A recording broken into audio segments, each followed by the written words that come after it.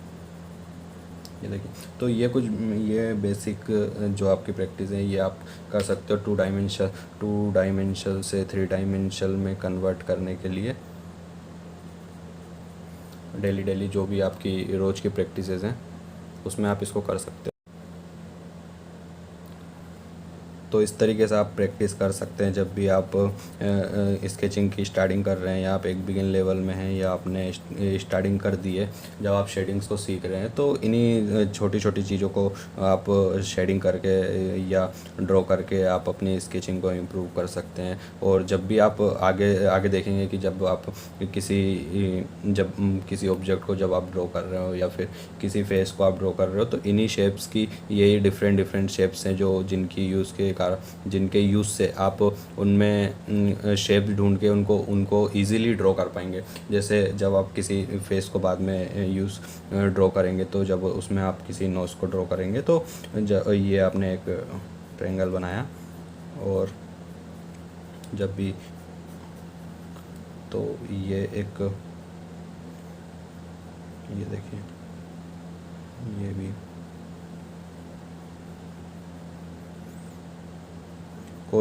कोई भी आप जब भी किसी चीज़ को ऑब्ज़र्व कर रहे हो, किसी चीज़ को बना रहे हो, तो उसमें शेप ढूंढने की कोशिश करिए कि उसका बेसिक शेप क्या है। जब भी आप किसी पोर्ट्रेट ड्रॉ कर रहे हैं या जब भी आप किसी चीज़ को ड्रॉ कर रहे हैं, तो उसमें एक शेप ढूंढने की कोशिश करिए कि बेसिकली उसका बेसिक शेप क्या है। तो उसको लेके जब आप चलेंगे तो आप देखेंगे कि आपकी स्केचिंग काफ़ी ज़्यादा इम्प्रूव हो रही है। और इन्हीं चीज़ों को, यही कुछ इनिशियल चीज़ें हैं जब आपको स्टार्टिंग के दिनों में सिखाई जाती हैं। जब भी आप किसी बड़े बड़े इंस्टीट्यूट्स में जाते हैं, या फिर जब भी आप किसी स्केचिंग का कोर्स करते हैं, जब भी आप डिग्री करते हैं, तो यही सारी चीज़ें हैं जो आपको स्टार्टिंग में सिखाई जाती हैं।